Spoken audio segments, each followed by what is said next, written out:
કૃષ્ણ, સ્વાગત છે મારા રસોડામાં। આજે આપણે ગુજરાતીઓને ભાવતી તુવેરની દાળ બનાવીશું। તમે જો એક વખત આ રીતથી દાળ બનાવશો ને તો તમારી દાળ ખૂબ જ સરસ બનશે। એના માટે મેં દાળ ધોઈને લઈ લીધી છે। હું દાળ બાફું ને ત્યારે જ એમાં ટમેટું અને આદુ એડ કરી દઉં છું, જેથી બફાય દાળ એની અંદર આપણું ટામેટું છે એ ભળી જાય અને આદુની તીખાશ પણ દાળમાં આવી જાય। તો કાપેલું ટામેટું ધોયેલી દાળમાં એડ કરી દઈશું અને આદુનો કટકો એમાં છીણી લઈશું।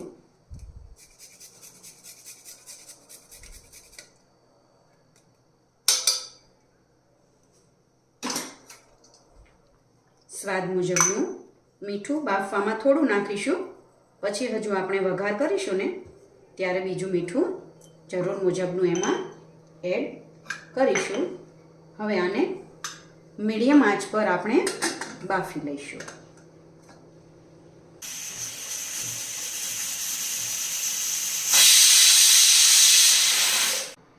હવે આપણી દાળ બફાઈ ગઈ છે, જોઈ લઈએ। સરસ બફાઈ ગઈ છે। એમાં જરૂરી મસાલા નાખી, ધાણા જીરું,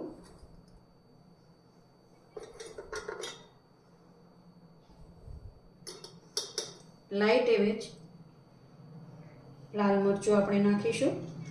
બહુ નહીં નાખીએ કેમ કે આપણે દાળમાં લીલા મરચાંનો ઉપયોગ કરવાના છીએ। અને હળદર। હવે એને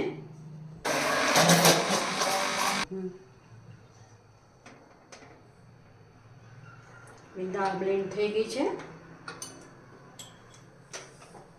હવે સમારેલું લીલું મરચું અને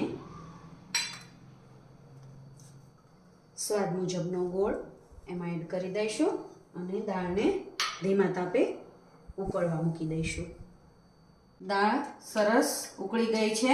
હવે આપણે વઘાર કરી લઈએ। એના માટે મેં વઘારિયામાં તેલ લઈ લીધું છે, એક સૂકું મરચું, 2 લવિંગ, 1 તજ,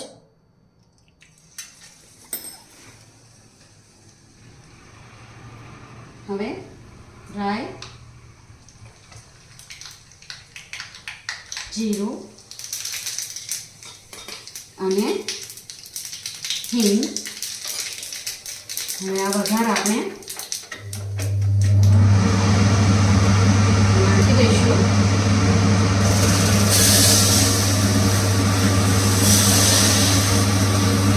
અરે વાહ, મસ્ત ખુશ્બુ આવે છે।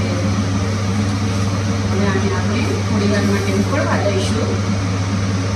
હવે આપણી દાળ તૈયાર। દાળ સરસ ઉકળી ગઈ છે। હવે આપણે એમાં સ્વાદ મુજબનું લીંબુ એડ કરી દઈશું। લીંબુ આપણે કોઈ પણ રસોઈમાં ઉપયોગ કરીએ તો રસોઈ છે કૂક થઈ જાય ને પછી જ એડ કરવાનું।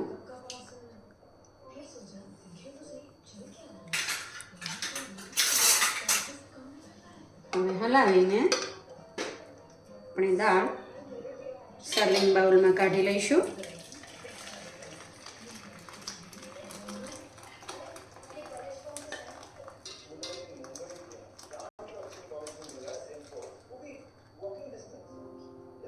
જો કેવી સરસ દાળ બની, સુગંધ પણ ખૂબ જ સરસ આવે છે।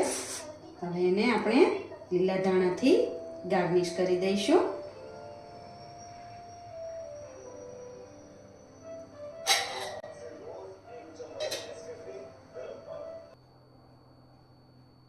જો આજની મારી થાળી તૈયાર છે।